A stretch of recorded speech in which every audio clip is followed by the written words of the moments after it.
So I had a Boston whaler. That was the first boat that I had down there, and it had a 12-inch draft. And I mean, it was a good boat because it was safe. And I think that's one of the reasons I bought it, because I was unsure. I mean, I'd never fished or navigated in a place just as diverse and undeveloped and remote as the Louisiana coastline. So I just wanted that extra security. And yeah, one time, I was a newbie to navigation, and I didn't know about the spoil canal.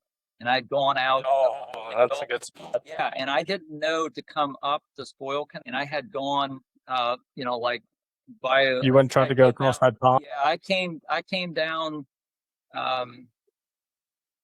along the like Bay Eloy coming out anyway on the east side of the Mr. Go, and I came out there. I was with my son, who was about, I don't know, it's like a fifth grader, and I was actually moving away from the storms. It was summer, and there was a big storm that was to the east, and so I thought, man, I got to get on the other side of the rock jetty. So I went all the way out to where the opening is in the rock jetty. It's like, that's like, it's something like 4 miles out beyond, kind of follow the long rocks out. I got over on the other side, Breton Sound, and a storm. It wasn't there, and then it just developed right on top of it.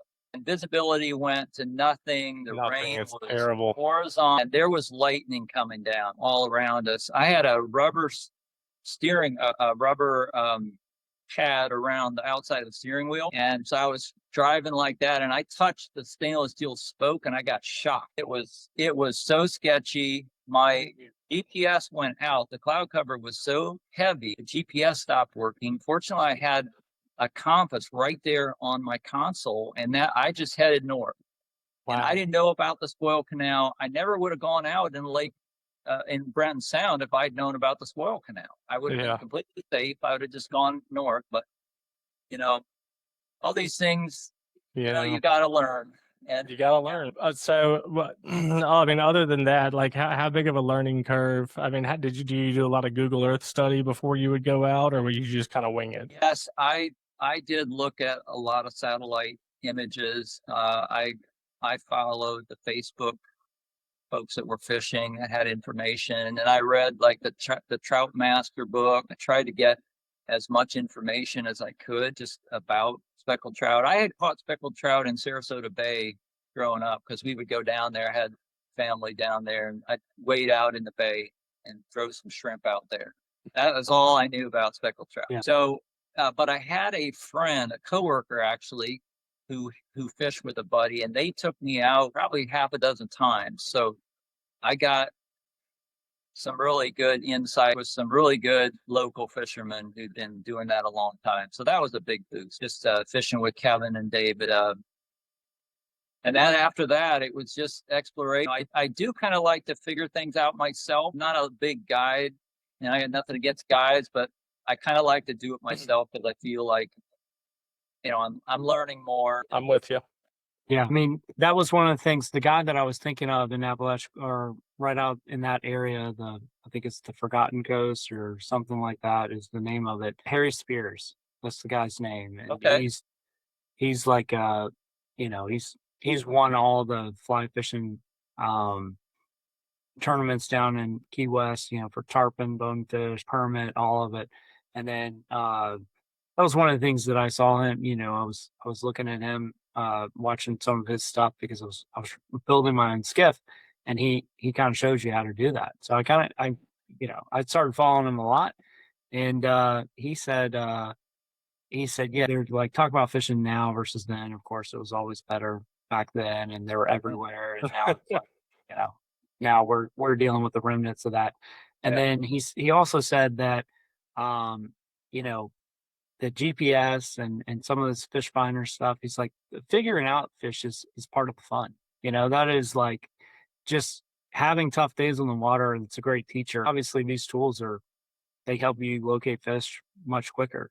But then also, like, you're also robbing yourself of the understanding of why fish act the way they do, and what you should be looking for, and how to tell like depth from like just throwing out a jig head and seeing how long it takes to get to the bottom. Yeah, I mean, what's your feeling on that? Did you start with any electronics, or were you using every tool in the toolbox, or just kind of figuring it out as you went along? Yeah, I had that first on that Boston Whaler. There was kind of an older, you know, Lowrance, or I don't even remember what it was. Nothing special. Not that might even been before the down imaging, all the imaging uh, units. So it was basically just giving me depth.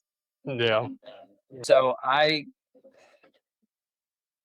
also I carried an iPad with me at the time, and I used the NOAA maps. So these were the like official navigation maps, Yeah. which were pretty interesting because they only had the deeper channels. And so, which is very useful to know because, well, let's say the deeper channel, let's say they had existing channels that were kind of navigation channels, they move a lot of water, so they're going to be deeper. And so when you look at a satellite image, in Louisiana, there's so many channels and they're all going different ways. And sometimes it's just hard to know just by looking on the satellite, how deep is that going to be? What is that going to give me? Whereas the charts, yeah, that's it, huh? Yeah. Yeah, this is So I would use that on my iPad. I would carry my iPad out there and use it for navigation, and it just helped me locate some of the more main channels, and then I could work off those to find cuts coming off, or I'd go up. I could compare that also to the satellite. Then I could see the kind of crevasses and where are likely to see water running out of the marsh into the deeper areas. But it's a learning curve. I think it took me a year to start consistently catching trout.